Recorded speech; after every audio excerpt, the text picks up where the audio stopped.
A mi sempre m'ha interessat molt el vi per totes les imatges que hi ha a dintre del vi, que estan associades, que tenim associades, diguéssim, d'una manera natural per la nostra història i pel que li hem demanat al vi i el que n'hem obtingut del vi.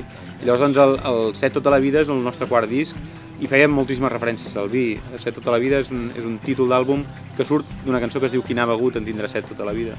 I aquesta cançó era com una mena de reflexió intentar definir una substància que és el que ens fa feliços i alhora ens esclavitza i llavors no sabies ben bé què era, no? Si era l'amor, si era la música o si era el vi. I llavors, doncs, jugant amb aquests sentits, fixa't que a la portada mateixa del Set tota la vida jugàvem amb aquesta idea, no? Amb la idea que la nostra música doncs, estigués a dintre d'una botella de vi. Per tant, crec que l'aliança, diguéssim, amb el món del vi, en el cas de Mishima, té molt sentit.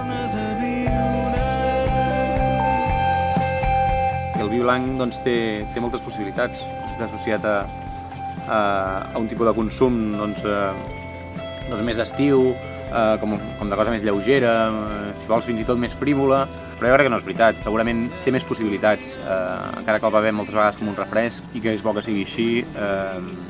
Hi ha vins que pas per fusta, doncs, que poden ser tan sofisticats o tenir la mateixa ambició que qualsevol vi negre. No?